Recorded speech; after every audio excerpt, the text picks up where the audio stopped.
Hi, good afternoon. We're going to cover, continue chapter 11 of Daniel that we did from last week, and then go into chapter 12. So I'm glad that you've been able to join us today. We're going to, like I said, we'll start here in probably, we're actually going to start in verse 29 of chapter 11 and run through the rest of chapter 29 and then go into chapter 12. We'll continue talking about Antiochus and Antiochus IV Epiphanes is his full name. We're going to look at his second expedition into Egypt, which did not go as well as the first, as we'll see as we start reading here, and then introduce some new characters, some known as the Romans, as well as we go through this. But then, for the most part, I'll be talking about the rest of Antiochus's reign as we go through these final verses of chapter 11. And then going into chapter 12, we'll be reintroduced to Michael, and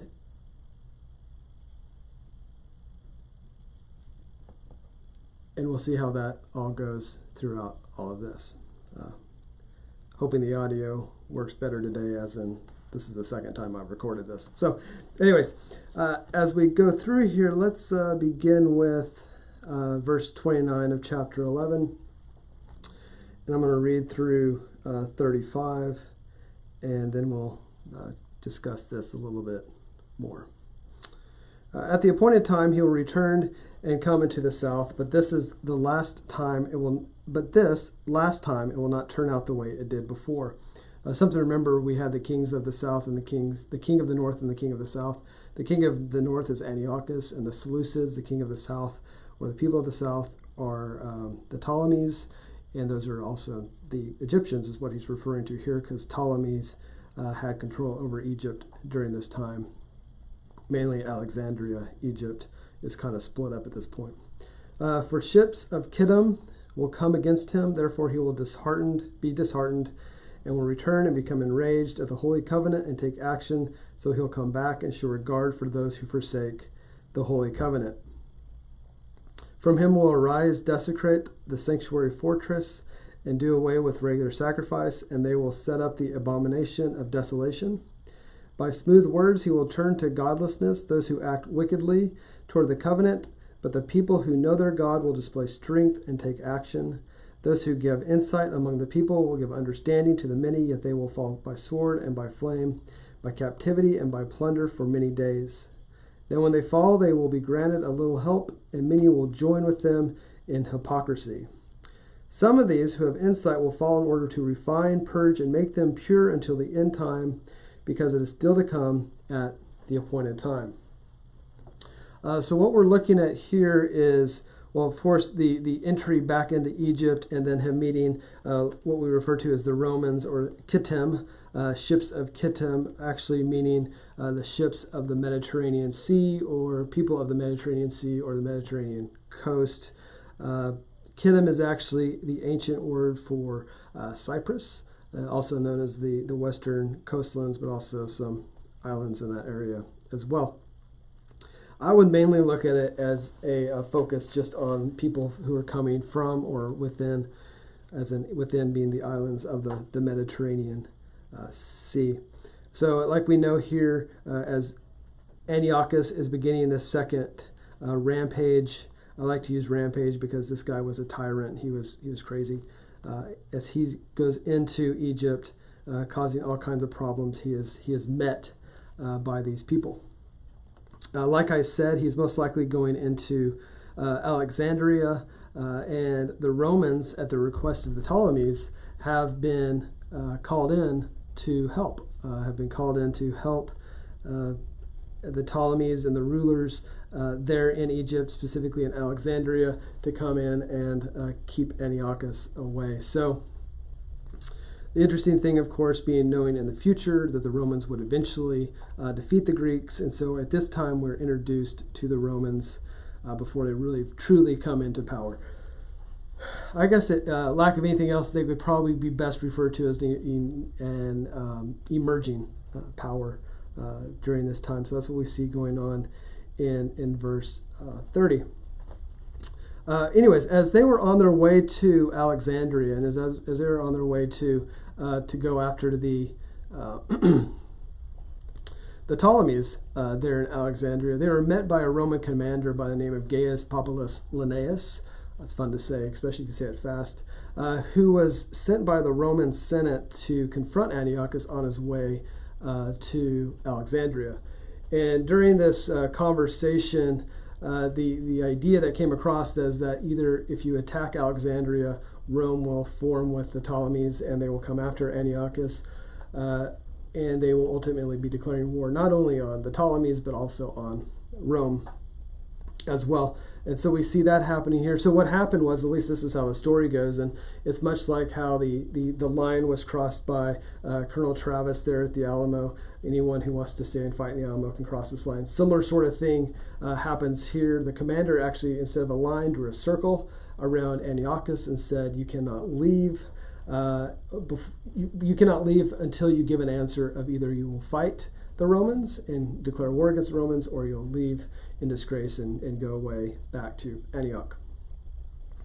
Well, anyways, if you're following along and are really a fan of this sort of history, you'll know that Antiochus had already faced defeat by the Romans, or at least the Seleucids did along the way. And so he remembered that. He also at one point was held captive by the Romans, and so he had lost the battle of, I believe it's Battle of Magnesia, and he had also, like I said, been held hostage. So he had some bad memories of the Romans. He knew the Romans were becoming more powerful, and he didn't want to mess with them. So in disgrace and humiliation, he withdraws from Egypt and heads back to Antioch.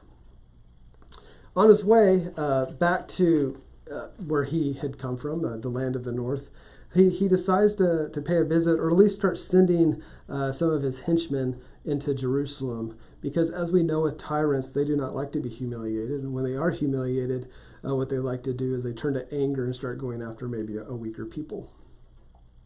So the time period we're looking at here is probably about 167 BC. So this is most of the story we'll be going through today is ranging anywhere between 168 BC to about 164 to 163 BC, when Antiochus finally dies.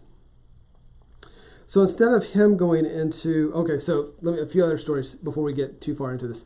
Antiochus, part of this disgrace and walking away is that there is a tribute that Antiochus would have to pay to Rome, and he didn't really have the funds, or at least the funds were not readily available. So one thing he did is that he went, like I said, on his way back to Antioch.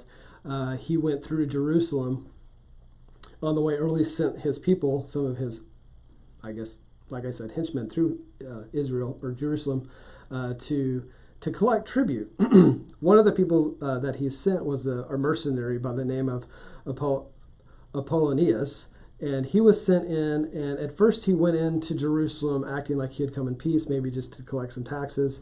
But at the end of the day, he ended up slaughtering thousands of Jews on a Sabbath day, massacring them there in the temple, and pretty much plundering the city of Jerusalem, collecting the tribute for Antiochus to be able to pay off the Romans. The interesting other side of this is that there were already people in Jerusalem who had allied with Antiochus at this point. Some of these people were Hellenistic Jews.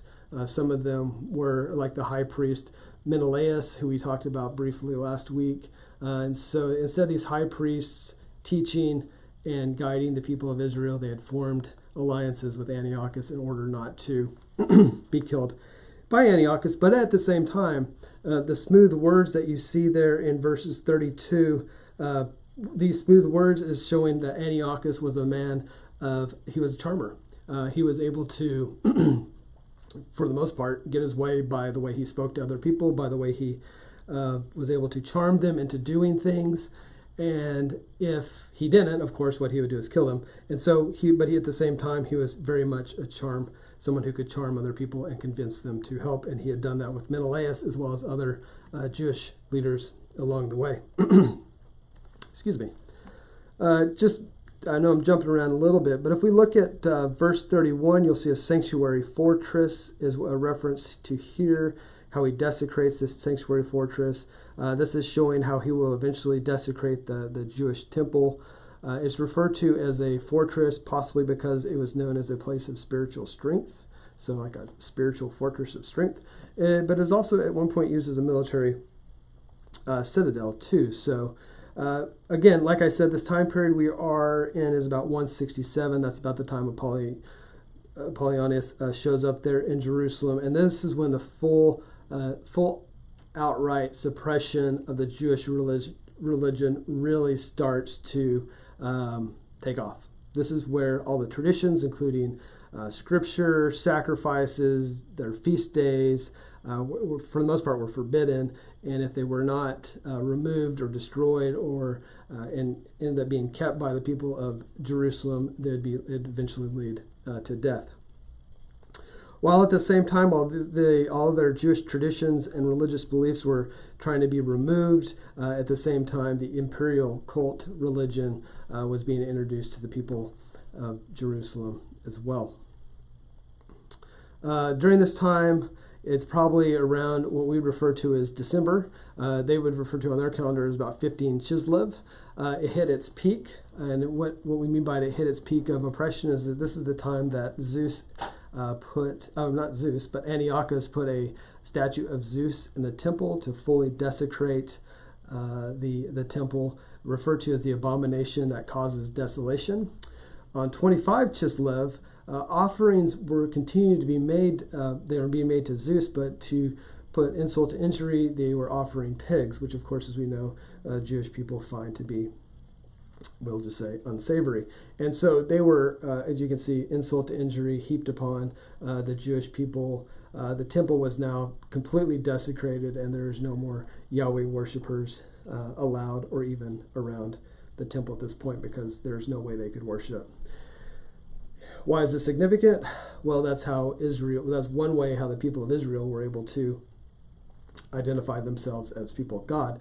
The temple was the place where they could go and meet God, the place where God and they could interact through the priest. And so not to be able to have that place was quite a knock to the Jewish people.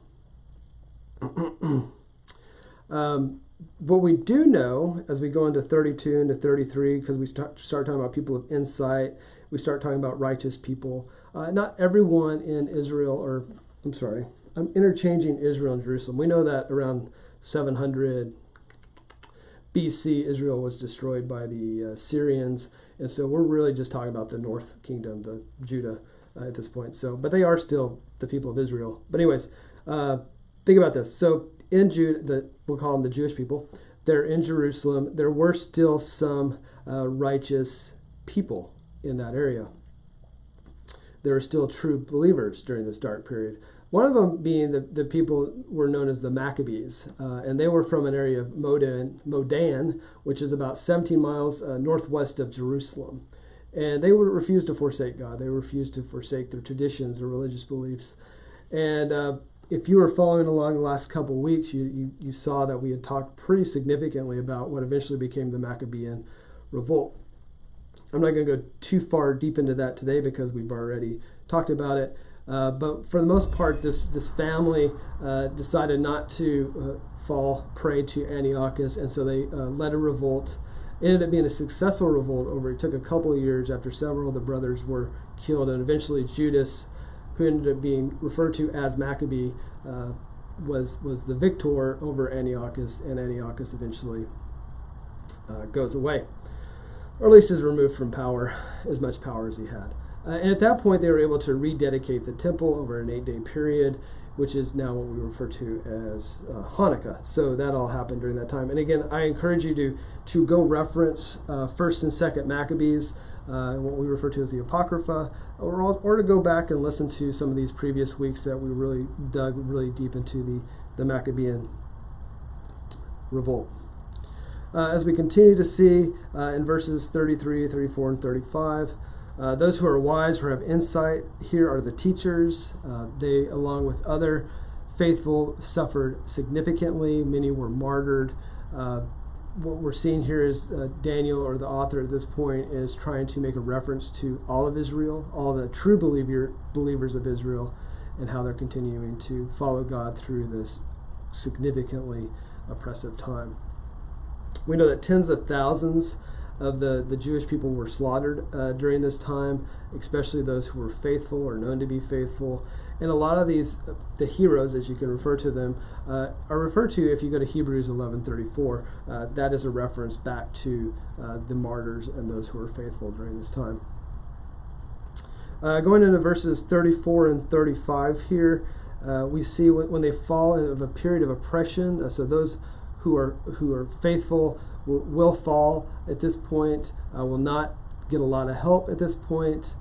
What this is, we believe to be referring to or symbolizing as the Maccabean revolt initially was as a small group of devout Jewish believers. It eventually grew over time, and as we go into 34, we see this reference to hypocrisy. And part of how this group grew is that as the revolt was getting bigger and the Maccabeans were having more power and more influence, those who were eventually, or at one point, against the Jewish people and on Antiochus's side, turned back to the people of Jerusalem and fought alongside the Maccabeans, but at the same time were called out as hypocrites. But that's what that reference is that we see here.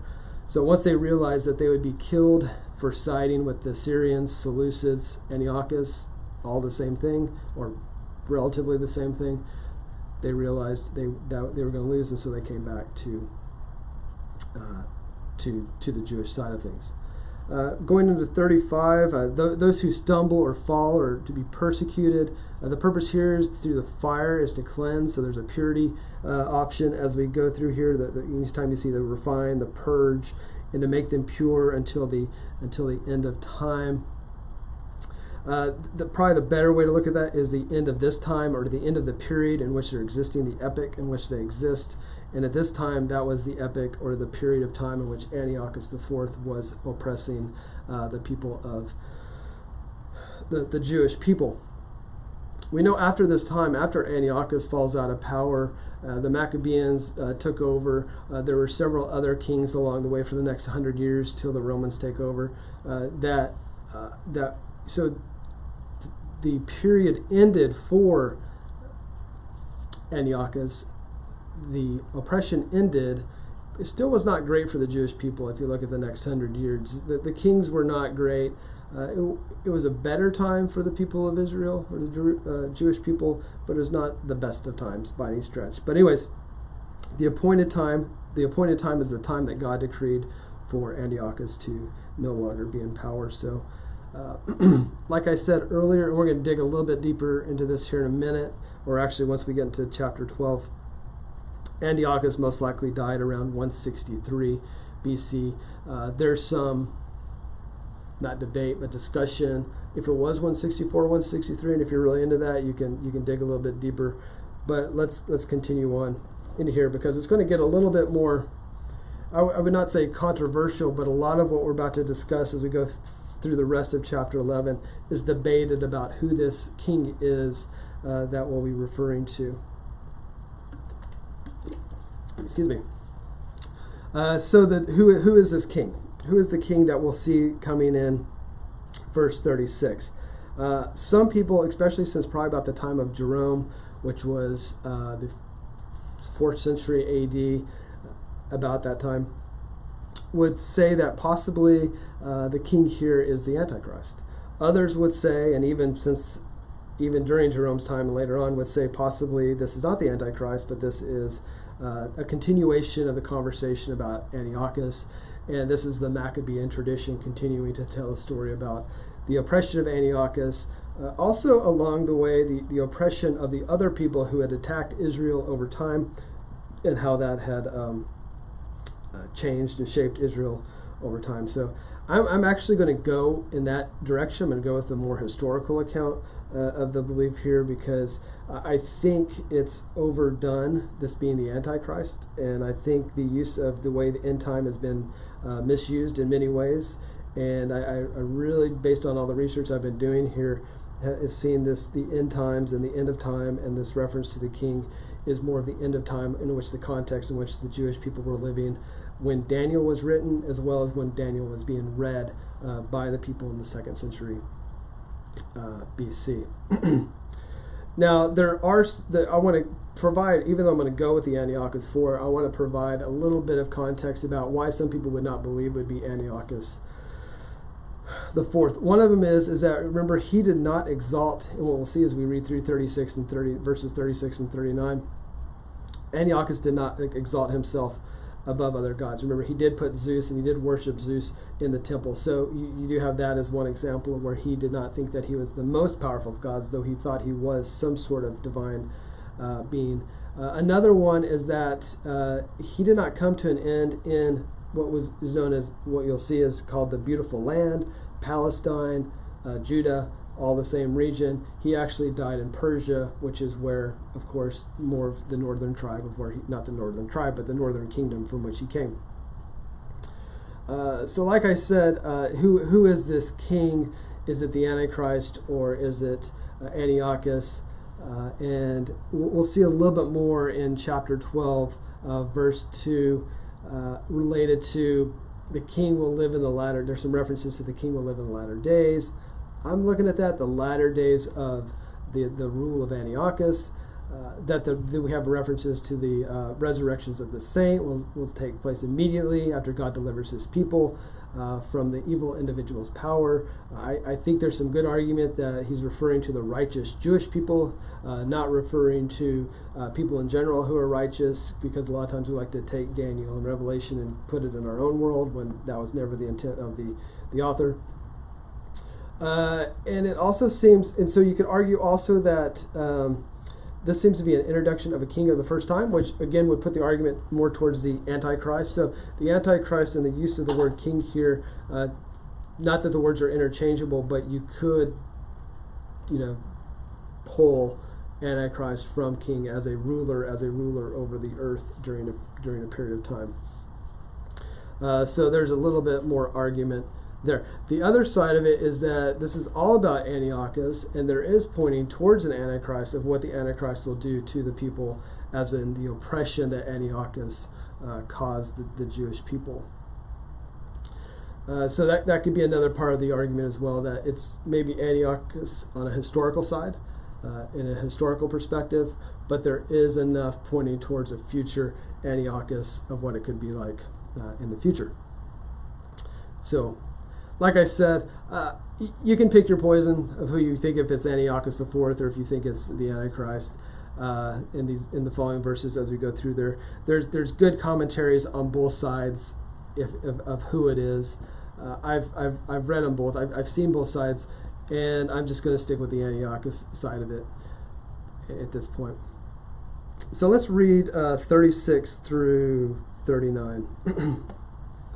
And the king will do as he pleases, and he will exalt and magnify himself above every god, and will speak monstrous things against the God of gods, and he will prosper until the indignation is finished, for which is decreed will be done. Which is decreed will be done by God, as in God decreed what will be done. He will show no regard for the gods of his fathers, or the desire of women, nor will he show regard for any other god, for he will magnify himself above them all. But instead he will honor a god of fortresses, a god whom his fathers did not know. He will honor him with gold, silver, costly stones, and treasures. He will take action against the strongest of fortresses. With the help of a foreign god, he will give great honor to those who acknowledge him, and will cause them to rule over the many, and will parcel out the land for a price. So like I said here, I believe we're still talking about Antiochus IV, and through verse 35 ended with God interceding as an appointed time, but then we're kind of coming back and re-looking at who Antiochus was and what he did. So the idea of doing as he pleases, as mentioned before, he is arrogant enough to believe that he is a god. Remember, he referred to himself as Antiochus IV, the Epiphanes, which means God manifest. And of course, the Jewish people refer to him as Antiochus IV, Epimanes, which means madman. So you got to take the context of the writer here is writing about a madman, someone who is, he's showing him as the madman and contrasting that with the idea that an Antiochus thought that he was himself a divine being or God manifest. So like I said earlier, as he did as he pleases, and this was based on his charisma. He's obviously a very charismatic leader. He's very intelligent. He's also extremely evil. And he believes pretty much he can do whatever he wants to in the face of not only the Jewish God, but any gods. At one point, he actually even thought that he would go up into heaven, if you go back into previous chapters, and he would start pulling down or start defeating the heavenly beings here. So as you could imagine, with him referring to himself as God manifest, the Jewish people and the writer of Daniel at this point would not look too favorably upon Antiochus. Other things to look at here, he not only did not have respect for the Jewish God, he had little respect for his own gods or his own traditions. The author again continues to show contempt for Antiochus, and these references to the women is most likely a reference to the god Adonis. So he had no, just giving you an example of, gods. Adonis was known to be a pretty powerful god in Antiochus's world, and so to be able to say that he had no regard for him or for that god not only shows contempt for the Jewish people, but also contempt for his own tradition. So as we continue on here and read through this and understand what's going on with the people as we go through 36 through 39, is that the faithful Jewish people had to stand against the oppression of Antiochus, and as well as the Hellenistic Jews and the others who were trying to come after him. They had to be courageous enough to teach others how to remain faithful. That's what the wise, the insightful teachers were to do, what the priests were supposed to be doing. But the situation was so intolerable that maybe even martyrdom might lead to the only way for the righteous to stand. So many of them became martyrs, and that was that reference I gave back to Hebrews earlier. As we finish up this chapter from 40 to 45, let's look at this a little bit deeper. So this is what was referred to, for those of you who really enjoy Latin, ex eventu. The author already knows some of the events that are about to be told. And so the story is already kind of known. It's being told to the people and being written to the people. It's almost like a prophecy of what will happen to the king of the north and a prophecy of what will happen to the king in the north and his regime. But you could also say it already happened, and it's just kind of giving some additional information and additional direction to that. So let me read 40 through 45, and we'll just discuss that. At the end of time, the king of the south will collide with him, and the king of the north will storm against him with chariots, with horsemen, and with many ships, and he'll enter countries, overflow them, and pass through. Remember, the king of the south is the Ptolemies, and the king of the north is the Seleucids, which eventually led to Antiochus. We have to go all the way to remember who these two are. We have to go all the way back to the time of Alexander the Great. His heirs were not able to take over all the land that Alexander the Great conquered, and so we have these four generals, two of them being the Seleucid general, and one of them being the Ptolemy general. The other two really, they matter, but you can go back to past conversations we've had about this to see who they are. But anyways, you have these two very powerful kingdoms, the north and the south, colliding against each other and fighting each other all over this region. You have to remember that Alexander the Great's span of power stretched all the way from Asia Minor, which is the eastern side of Turkey, to India. It was a huge span of land that he had that was then broken up by the four winds, by the four generals, and then ruled specifically or mainly by the Seleucids and the Ptolemies. He will also enter, verse 41, he will also enter the beautiful land, and many countries will fall, but these will be rescued out of his hand: Edom, Moab, and the foremost of the sons of Ammon. Those are names we haven't heard in a while, but of course are past enemies of the people of Israel. Then he will stretch out his hand against other countries, and the land of Egypt will not escape. But he will gain control over the hidden treasures of gold and silver, and over all the precious things in Egypt. And Libyans and Ethiopians will follow at his heels. But rumors from the east and from the north will disturb him, and he will go forth with great wrath to destroy and annihilate many. He will pitch the tents of his royal pavilion between the seas and the beautiful holy mountain, yet he will come to the end, and no one will help him. Extra points for two of these things. What is the beautiful land, and what is the holy mountain? If you guys think about it and have been following along, you'll catch on to those pretty quick. So as we go into these battles that are going on here, Antiochus seems to be using his past. His past actually seems to be directing his future. He goes after the king of the south, then he goes deeper into the northeastern territories, which it would be, of course, deeper into the Seleucid kingdoms, continue to take out additional people up there in the northeast. So he was all over the region, taking different people groups out, and of course getting tribute and continuing to gain wealth and power throughout the area. As we continue here, we see a lot of references to Israel's past, of course, with the bringing up of Egyptian victory, how Israel had victory over the Egyptians and the Assyrians, or advances against the Jewish people are recalled, where again with the Egyptians and the Assyrians defeated the people of Israel. If you went to Isaiah 8:8 as well as Jeremiah 46:8, you'd be able to see references to that. We also see a reference back to the Babylonian, how Babylon stretched out his hand over Judah, which what we see here in 42, which it could also be referenced if you went back to Ezekiel 30:25. Jeremiah here will show an excellent account of how of how the foes of Israel will be defeated, pointing ultimately to Antiochus will be defeated. So Jeremiah has a lot of really good references to what is going on here. Isaiah does as well, so does Ezekiel. You've got to think that some of those were those prophets were around about this time or over this span of time, and so there's a lot of cross references between this book as well as some of these other prophetic books.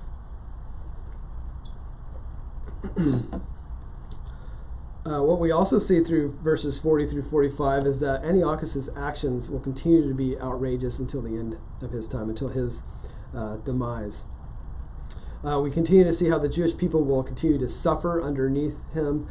Tens of thousands again were killed in the beautiful land, as we see there in verse 41. I imagine you guys have all guessed what the beautiful land is, but that of course is Palestine, or where Jerusalem exists, or the area in which Jerusalem exists. We've seen that before in Daniel, reference to the beautiful land, and so you get extra points for that. And then we notice here how the Edomites, the Moabites, and the Ammonites all show up. Just one example, we know the Edomites are relatives or long-term ancestors of Esau, who of course was Jacob's brother. And as we know, their history was not great. They seem to kind of make up in the end, but the Edomites were a people that would continually pester the people of Israel forever, it seems. And so that you have these Edomites, the Moabites, the Ammonites, all kind of as being part of past enemies of Israel, as well as we see through here. There's also a comparison here with how the Babylonians, Egyptians, and Assyrians spread like a flood, and they did. They increased their armies with foreign troops and were unstoppable for a time. I mean, if you go all the way back to the exile, and even you go back probably as far back as 700 BC with the Assyrians, and you just see how these powerful countries just show up on the scene. I mean, they just don't show up. There's a lot of backstory about how they show up and become powerful, but they're extremely powerful whenever they come in and start taking over. Of course, the exile with Daniel started with the Babylonians, and then we went to the Persians, and then eventually the Greeks, and now we're dealing with, will eventually be the Romans. But you can see just how this has constantly been an attack on the people of Israel, and showing this comparison of a flood. The common denominator, though, is that we see here is that God only allows so much. They are all stopped eventually by God as they go forward. As we go into verse 44 and then wrap this up, Antiochus has left Egypt at this point, is now on the opposite end of the Seleucid Empire. His great, probably if you'd say uncle, was Seleucus the first, and that's where we get Seleucid. He was the first general. He was actually the second general. It's kind of complicated how he got power, because there's Antiochus, who was the original general after Alexander the Great, and then Seleucus comes in, and then, anyways, you have to go back and read all about that. It's very interesting. Anyways, they mentioned the Holy Mountain. We're looking at both 44 and 45.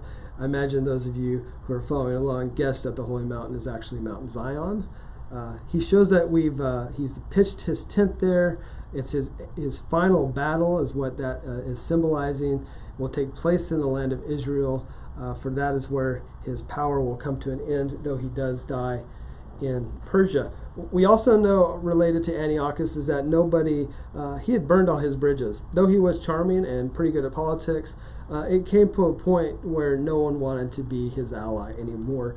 So he was, for the most part, died the very way in which the Jewish people had described him as a madman. He was a madman. He had gone, some takes of this, he'd gone insane by the end of his life and died a horrible, sad, disgusting death.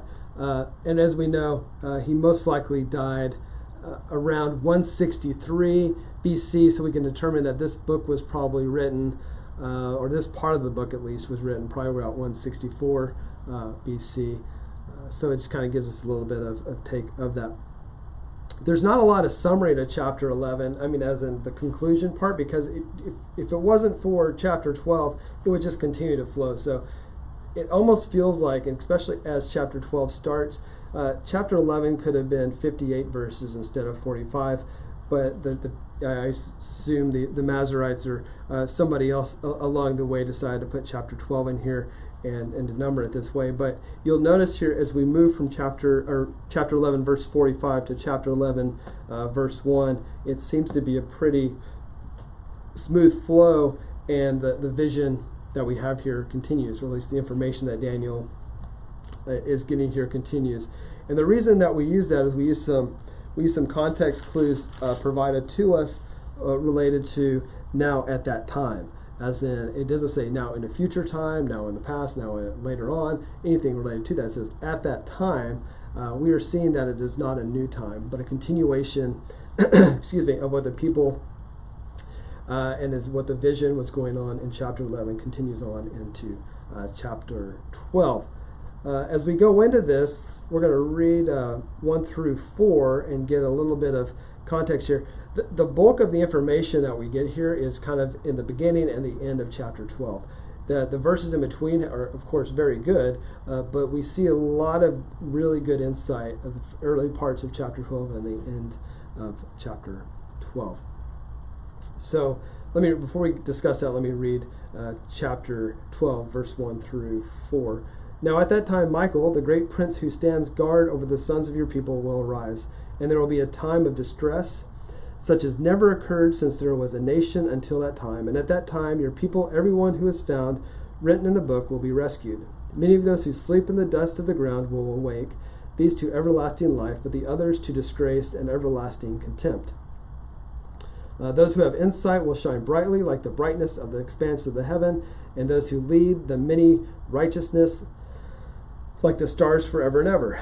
But as for you, Daniel, conceal these words and seal up the book until the end of times. Many will go back and forth, and knowledge will increase. Now there's a lot of what we see early on here is symbolism that a lot of people will take to more long-term apocalyptic view. Now Daniel in all itself is apocalyptic literature, but apocalyptic literature is not always future facing or far in the future facing. It's more of a prophet coming in and explaining what is going on right now and helping people kind of to work through it and decide and know at the same time, depending on what prophet you're listening to or what you're watching, that it's going to be okay and that God is in control. Some of the prophets weren't as positive, but here in Daniel we see that to be true. We'll talk about the books here because there's other times in Daniel that books are referenced and they mean different things, and this is one example where that is true. So let's first of all, as we start back in verse 1, Michael joins Daniel. So Michael, the great angel, also known as Israel's patron and defender, the defender of the people of God, the defender of the people of God when God exercises judgment on his people. So Michael is considered to be, we'll get a little bit more into this, the most powerful angel or divine representative, because he is Israel's representative. And there's more to that too. And if you've been looking at the last couple weeks, you'll notice that we've already talked about these representatives of nations on a divine scale. So Michael returns to Daniel in this vision, and he has risen to defeat the northern kingdom. So he's risen to defeat the Antiochus. He's risen to defeat the Assyrians. And so you could argue that the Maccabean revolt and their defeat over the Seleucids, over Antiochus, was the work of Michael. A lot of times during that time, there's the belief that if there's a battle won on earth, there's a battle won in heaven. If you read the Odyssey and other related texts during that time, you'll notice also where the gods were involved with battles on the ground, as well as vice versa. And so there's that sort of similar sort of literature that's going on here. Like I said, as we've discussed in other chapters, as we go through this, or as other parts of this of Daniel, each nation has a representative in heaven, and these representatives fight both legal and military battles for the people they represent. And like I said, Michael is the one who represents Israel, so ultimately he is the one who stands guard and is the most powerful of all the representatives. And the reason, again, is because God has chosen Israel to be his people. Their destiny is guaranteed. You could almost say it's sealed, because we know what the end result for Israel will be. So ultimately, Michael is going to win out over all the other representatives, then, because God ultimately wins out on everything. So Michael defeats Antiochus' representative, thus allowing for victory on earth. The reference to those written in the book, as we look through these verses here, those written in the book are those considered to be righteous. The true list of Israel, or the true Jerusalem. So this is the righteous Jews, the righteous Jewish people. It is not talking about righteous Christians in 2020 or any time between them. It is referring to the Jewish people of this time. They could care less about what we were doing or what we're doing now. Their focus was the time in which they existed under the oppressive rule of Antiochus, how they were going to survive, how they were going to get out of it, and how God was going to rescue them as the chosen people. Now, I don't want to discount all that of what the future could look like, because as people who are, 2,000, we'll just say 2,000 years later, we can look at that and say, well, what this tells us is that it's a book of hope, that God is part of this. God is part of our lives. God is still fully involved with his creation. We can be people who are righteous, people of faith, people of hope. That's what we can take from this. Not that this is pointing to what's going to happen in 2021 when, who knows happens. So this is not an end of time as in the end of the earth time. This is the end of the epic in which Antiochus ruled, and that Michael was victorious. If we look at it that way, ultimately God is victorious for his people. So in verse 2, again, I'm sorry we're jumping from 1 to 4, but we're going to be jumping forth in these verses. They will break free from death and show further, and as shown further in verse 2, like I say here, this is the book that's being referred to is not like the reliable book that you saw back in chapter 10, verse 21. That was different because that included the future acts of the wicked, as well as the future acts of the people of God. So I'm going to read that for you. However, I will tell you what is inscribed in the writings of truth. That's the book. Yet there is no one who stands firmly with me except with me against these forces, except Michael, your prince. So it's being named here about who Michael is as their representative. And you have to think there's a representative for them, there's representatives for other people. There's other times in the Old Testament where you see references to other possible divine beings or representatives, angels even, and those are sometimes what we refer to as the representatives. Nor is this book like what you see if you go back to chapter 7, verse 10, and where it is a reference to a river of fire was flowing and coming from before him. Thousands upon thousands were attending him, and myriads upon myriads were standing before him. The court sat, and the books were opened. The books there were recorded, for the most part, the books that they're referring to here, there, which were books that recorded the past basis for God's judgment of both the wicked and the righteous. So that's again different from what this book of the righteous Jewish people books that we're looking for. The hope that the Jewish people had, those who were righteous, they would be delivered from war, violence, suffering, and even ultimate death.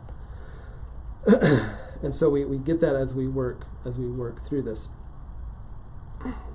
So again, this shows, this provides a level of hope for the people as they hear this or read this for the first time. After seeing that the righteous will be vindicated, we find the first indisputable reference to in the Hebrew Bible. So mark my words, this is the first time in the entire Hebrew Bible, some of you refer to it as the Old Testament, to resurrection. The word itself. Now there are other times where there's ideas of resurrection come up, but this is the first time it is used in this way. So it is shown that those who are righteous will have an eschatological resurrection. So when it's all said and done, there will be a resurrection of the saints, is one way to look at that. We can note, as many do, that Daniel does not say anything about the last judgment and the coming of the Messiah. Now, there are some prophets who you could argue talk about the coming of a Jewish Messiah. We don't really see that here in Daniel. Really nothing is said about the character of a new age, but the prediction of a future resurrection, and that is something that's pretty nebulous for the Jewish people. They do not think about resurrection as we do, or what that even means. Again, they did not have a Messiah who is resurrected like we do, so it's a little bit different for them. So they have a theology of resurrection, but it's not really fully developed. I would even say that ours, to a point, is not really fully developed. There's probably so many things we just still don't know. So we cannot take this as a literal prediction.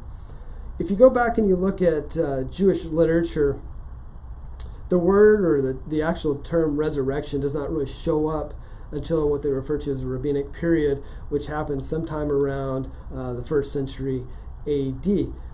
Like I said, there were several words that were used in the Old Testament or the Hebrew Bible that refer to God granting life after someone's death, but not the actual word itself. And there is disagreement with scholars today. There were disagreement even back then about what the resurrection would look like, or what that could possibly be. There are possibilities of resurrection throughout Second Temple writings, not only in Daniel but in other Christian writings. There's also some extra biblical viewpoints of what resurrection could look like. What we do know is that with this resurrection, that's still, like I said, pretty nebulous to the Old Testament people, or people of the Old Testament, is that they did know that God was generous, and God allows for a continuation of life, not only for individuals but for a nation itself. So you got to think, they were not just thinking on an individual basis, they were thinking for the nation of Israel as well. I think to fully understand this idea of resurrection, you'd want to spend some time diving into scriptures like Isaiah 26:19 and Isaiah 66:24, and in Ezekiel 37:12-14, because those do provide some good ideas or additional information about their thoughts on resurrection. So if you looked at Ezekiel 37, especially the scripture related to the valley of dry bones and the resurrection, or the coming up or the rebreathing of the people of Israel being depicted there, from being dry bones into humans again. We're seeing not necessarily a resurrection, but a restoration of Israel. So you could look at that. God's care of individuals, as well as showing a resurrection for those who had been exiled during that time. Daniel doesn't provide as much detail as the other prophets do. It doesn't provide as much detail as Ezekiel does. Most likely telling us that during this time, the people had a somewhat understanding of what they thought resurrection or restoration meant. They also had access to other extra biblical texts that were related to their idea of resurrection. So there are significant texts outside the Hebrew Bible that attest to this.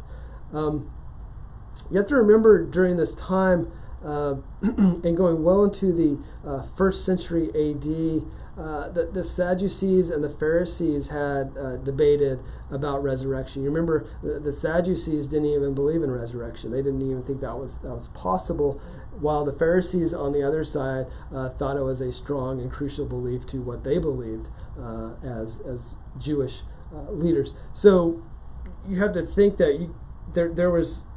It hasn't always just been an easy road for what this is or how it's described, and as we look forward through this.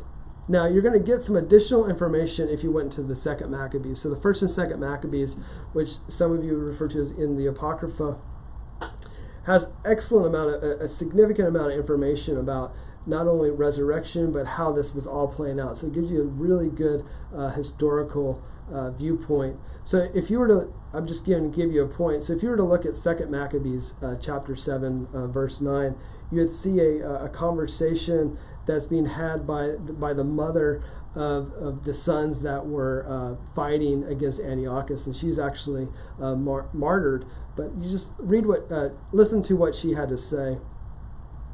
And when he was at the last gasp, he said thus, "Thou indeed, O most wicked man," that's a reference to Antiochus, "destroyest out of this present life, but the King of the world will raise us up, who die for his laws in the resurrection of eternal life." So there's some sort of concept of resurrection that she was aware of as she was speaking to Antiochus. The idea being that she had is that the faithful Jews will remain loyal to their covenant with God. Thus, through their faithfulness, they'll be raised up in an everlasting way.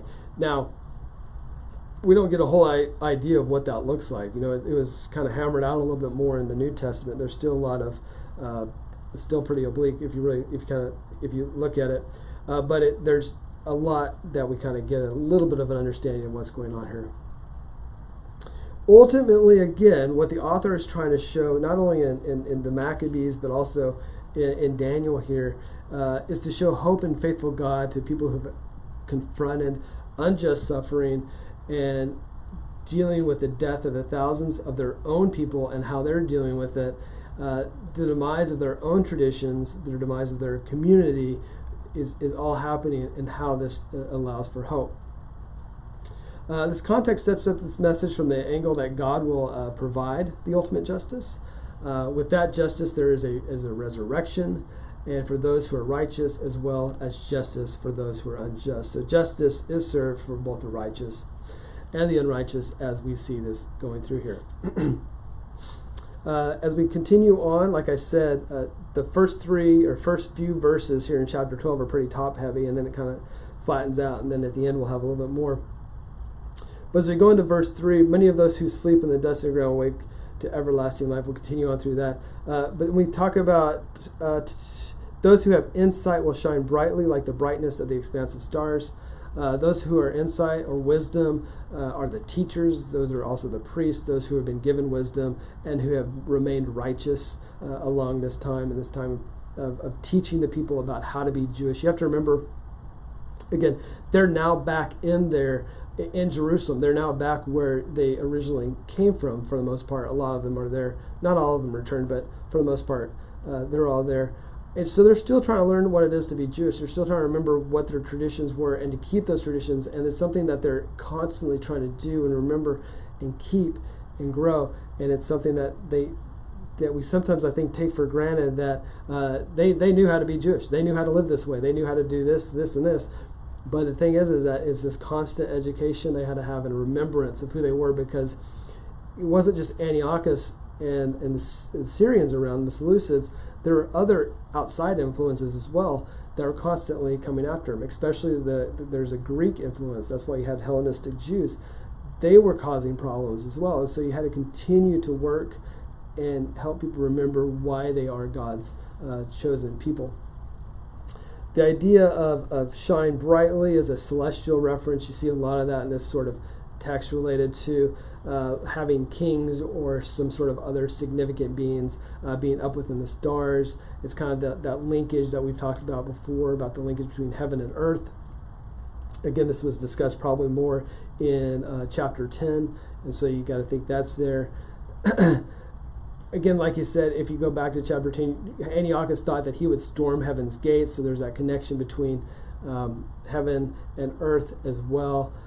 He sought the honor to be up there in heaven. Instead, it's the righteous saints who will be the ones who are honored and will be part of the council of Yahweh.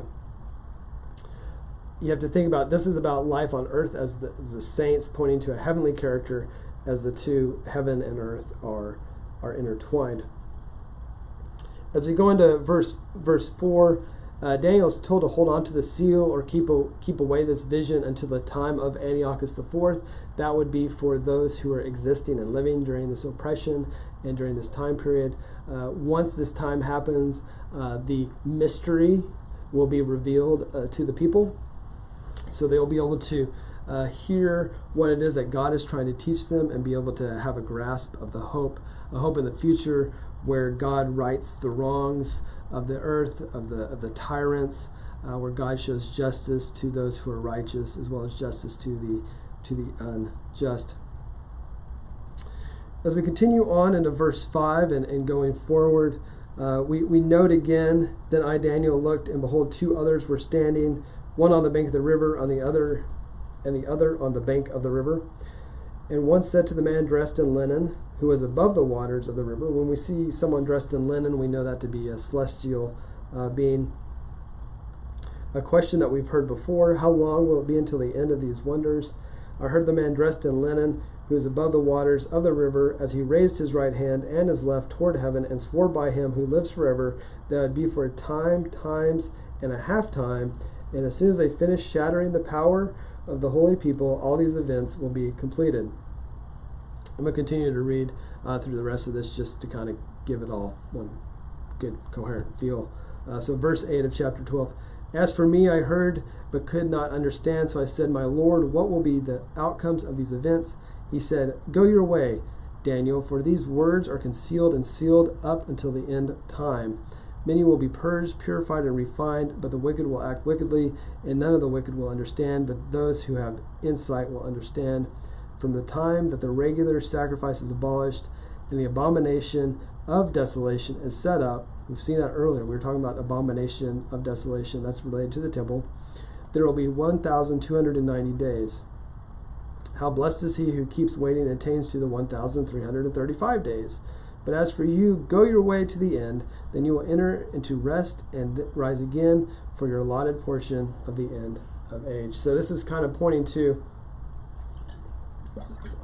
Daniel's end, or his death, and what will happen for him, as well as some fun numbers get thrown in here as well, referring to some days that people are quite curious about and what that looks like for him.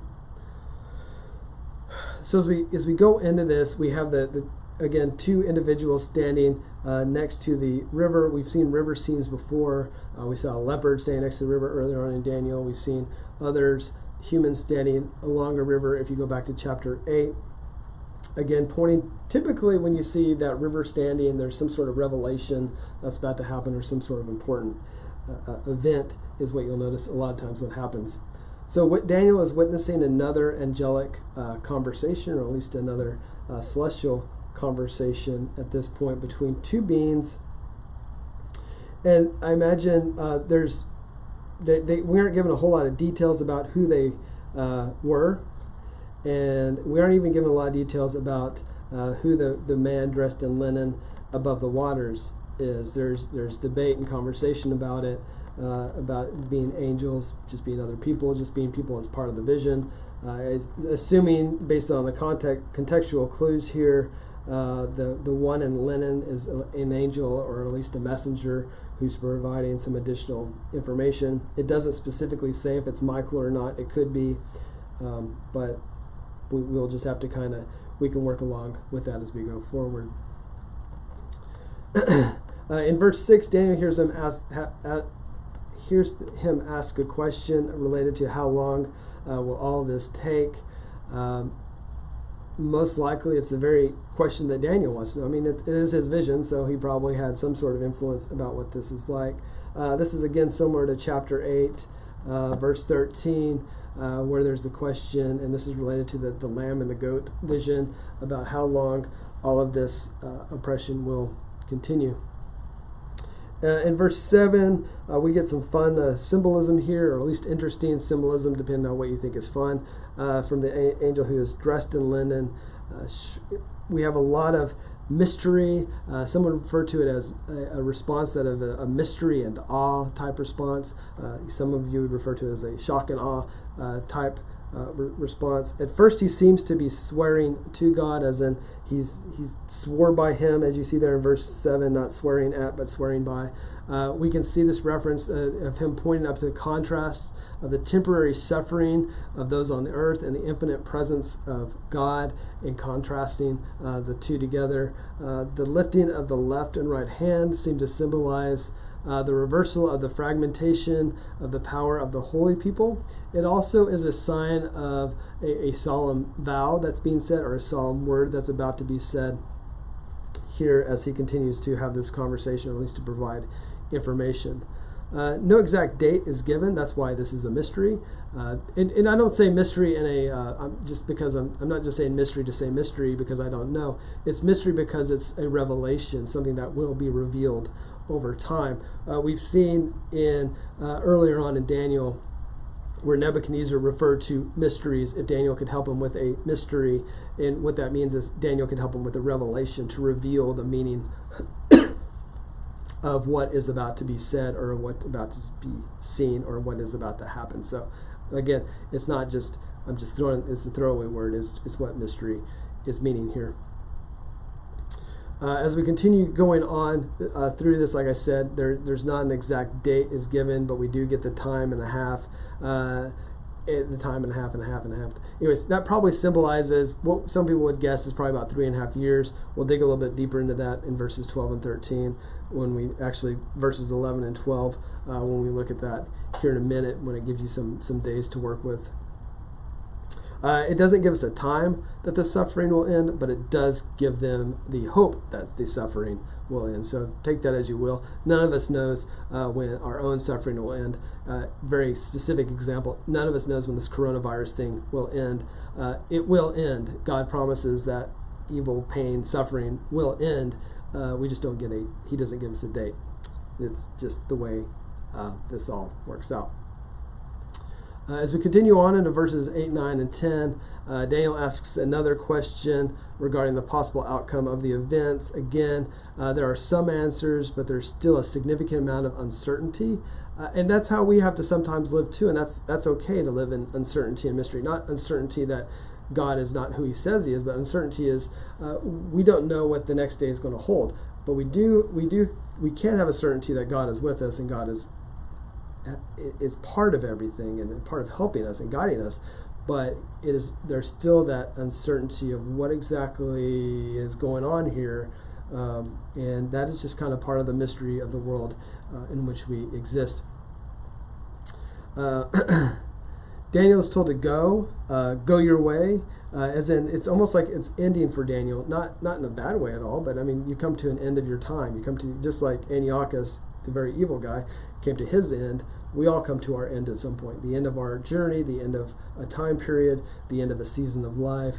Daniel is to go his way, and he's been revealed so many things. So many things have been revealed to him throughout this book. So much wisdom and insight. He's known as a Jewish sage that has provided so much for the Jewish people, as well as for us today. But that season will end, and he'll have to continue on. So, again, does not fully answer Daniel's question, instead redirects him to what he's supposed to do. We see in verse 10 this purification that will happen, where you have this division between the righteous and the unrighteous, the purification of that. Still not a lot of information here. As we know from chapters 1 through 6, chapters 1 through 6 was the idea of the pure, of the people, the sorry about that, the Jewish people remaining pure and remaining true to being God's covenant people. That's what we see a lot through chapters 1 through 6. And that's what's going on here, is that how do we as a Jewish people continue to live righteous, pure lives? There are those Jewish people who've gone off and they're now unrighteous. And then there are the Jewish people who are righteous. They are the pure ones. And so you have this divide between the two. In verse 11, as we go into this, the long question gives a bit more context and kind of another symbolic expression. The numbers given are different from what you see in chapter 8, verse 14, and they're also a little bit different from what you see here in verse 7. I would say in a lot of this, I would just based on the research I did on this and the several commentaries I looked at, and what this looks like is that we're still dealing with Antiochus here at this point. It's providing some context of everything from the perversions that he performed in the temple related to sacrifice, as we mentioned in previous chapters, to the time where the temple will be purified after a Maccabean revolt. Before we get into that, there's this really, really cool fun part we're going to talk about, and that's the calendars of that time, which will help provide some additional explanation. Remember, we're probably dealing in a time period of about 168 BC to 164 BC. Depending on how you match that up, and depending on how you kind of like to squeeze those calendars together, it could be about 3.5 years, which would be somewhat consistent with what you see earlier on from verse 7 here in chapter 12. But before we get ahead of ourselves, there were multiple calendars that were used during this time, and the Babylonians had their calendar, and it was the lunar calendar, which was 354 days. The Essenes, they had a solar calendar, which was 364 days, and then the Hellenists had a lunar solar calendar. You can't have one or the other, you have to have both, and that was one of about 360 days. Eventually, they were all corrected, what we would refer to corrected to the true length of a solar year, which is just over 365 days. By what they did is they intercalated the months to allow that to happen. So as you can imagine, there's probably a lot of debate about which calendar was being used and exactly what intercalating means and how that was used for them to be able to do this. And so Daniel was dealing, or the writer of this time was dealing with, he's trying to explain with multiple influences, multiple calendars of exactly what is going on.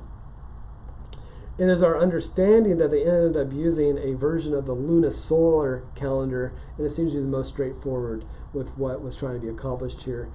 So the 1,290 days with intercalation can equal about 3.5 years, and the 1,335 can also be calculated as 3.5 solar years.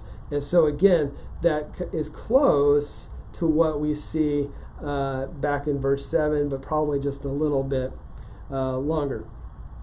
Now, why would the author do this? Well, some would say that the author came in later on, or an editor or an emendator came in later on and made some adjustments based on what was happening during that time with Antiochus. And so that could be part of it, as well as that the time period wasn't matching up for when this book was written to what was actually happening in that historical time.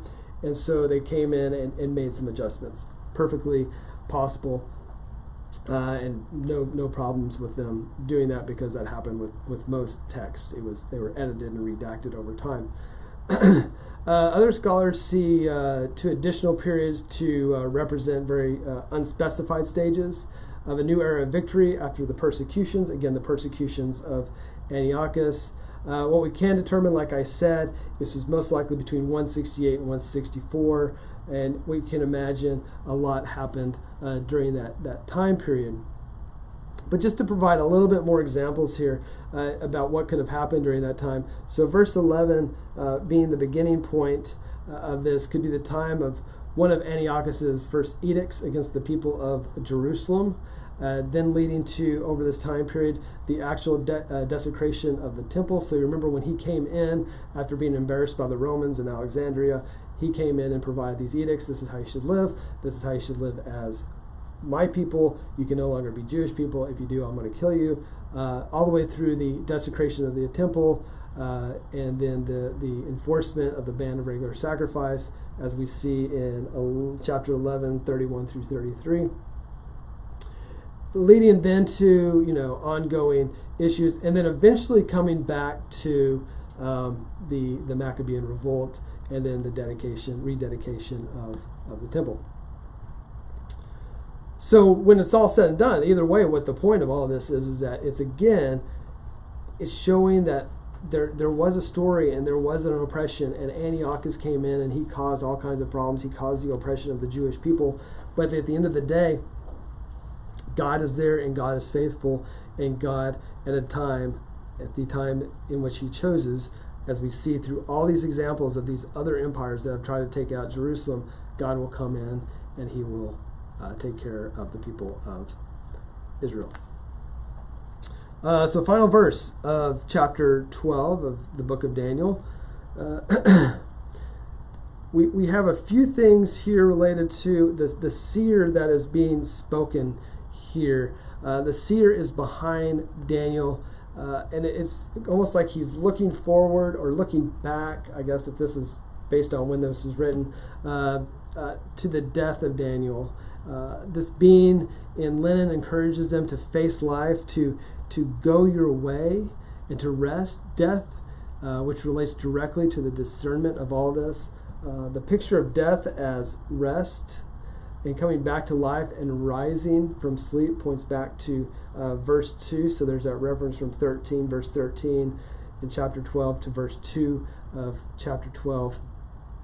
Another way to look at this, the second usage of the word go, we had go in verse 9, and we have go your way again in verse 13. Points again, like I said earlier, to Daniel's upcoming death, the end of his season of his own life. He approaches his own rest at this point. His death is placed in the context, again, of his own resurrection, because what we know from what we've read here, the righteous Jewish people, the righteous Jew will be resurrected by God. There will be an everlasting life for the righteous Jew. So what we see from the beginning of this chapter, there in verse 1, Michael will arise at the final deliverance. So Michael, who returns as a representative of the Jewish people, will come, and there will be a reward for Daniel's righteousness. We'll also see the righteous will experience their final recompense of resurrection, whether they see the triumph of God's kingdom or not. There will be a resurrection for them, even if they would survive the time of Antiochus' depression, whether they become martyrs or not. Either way, they would see a type of resurrection as they went through this. As we wrap this up, there's just a brief summary I wanted to provide on the book of Daniel.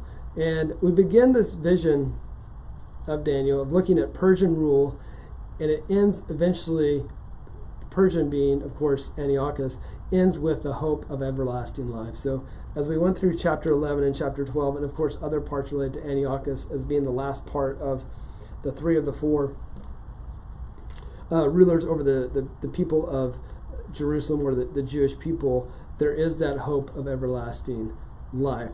We see this through this and most of the rest of the book, that the seemingly overwhelming power and control of the oppressive empires cannot withstand or go outside God's purview, no matter how hard they tried or no matter how powerful they thought they were. They could not go beyond God's power. Also, that victory by God is assured not only on earth but also in heaven. There is that dynamic between heaven and earth. We cannot forget that. We see too much evidence of that in the Bible, of representatives such as Michael, and the earthly and heavenly move between that. Many can resonate with the question that the people were asking, the Jewish people were asking about how long. Now you have this individual on the river who is asking the being who is floating over the river, how long? Daniel, the same question that Daniel could ask. And that's the same question that that the Jewish people during the time of the Holocaust asked. That's the same question that Cambodians have asked, the Rwandans have asked, Bosnian Serbs, the Sudanese, all of these groups who are wandering to God and asking him how long. Now they can look at a book like Daniel and they can say that, okay, God is in control, even though these are times of oppression, these are times where our people are being killed around us, a time of genocide. God is with us. As righteous people, God is with us. And so we can have that promise not only for the Jewish people during that time, but for us as well. We know or have faith in the idea that God keeps watch over his creation. We know that he hasn't stepped away. He's not a deist, did not just step away and let everything just kind of go crazy. The future is not detailed. Just like in Daniel, the future is not detailed. We're kind of playing along as we can. There's always that little sense of uncertainty about what the next day will bring, but there's always that certainty of that God is here with us. And Daniel gets that same thing, even though the angel does not spell out the mystery or the revelation that is being asked of him. Daniel is reassured that those who are righteous will have everlasting life, and we're reassured of the same thing. There will be cosmic justice for those who have oppressed the people of the world. We know that from what we see here. It's been in other parts of the Scripture. This justice, we don't understand how it's going to work. It's cloaked in mystery. It's a revelation that we do not know of. We can decipher that the vision does show the reader that there will be an absolute end to the world's tyrants. When and how that's going to happen is ultimately up to God and his timing. God provides us with a directive of home, but where we never get full disclosure of what that looks like, which is the mystery. God only reveals so much of the mystery. And that's something that I find to be fascinating about the book of Daniel. We get a lot of information about God, but we never get the full picture. You look at the whole Bible that way. There's always questions that we'll have. What do certain things mean? How is this going to all play out? Who's where? How's this going to all work? All the how, what, where, when, why, everything related to that is what we see here. And it's something that we can, as people of faith, know that, we have questions, but the same thing, as people of faith, God is with us, and God is righteous, and he is here with us every day. This book also gives us the freedom to search for some additional meaning of what is possible, of what God can provide as people who are righteous and people who are searching for them, people who want to search for truth in our own lives, and have lives of hope in the midst of things that we cannot even fathom. And I think that's one of the keyest parts here. What the exiled people, all the way through, from the Babylonian, the Persian, the Assyrian, Greek, Roman rule, you can imagine it was just a very hard time for them. And it's something that would be hard for us to even fathom. And there's times that we deal with, and we know of people who go through stuff that they cannot understand at all possibly fathom. But we also know that we can live lives of hope even through the midst of all that. And that's the promise that the book of Daniel provides. So I would encourage you to read other parts of the book of Daniel. There's so much to this. We've gone through the entire book actually, and I just want to thank you for your time and hope you guys have a good rest of your day. Thank you.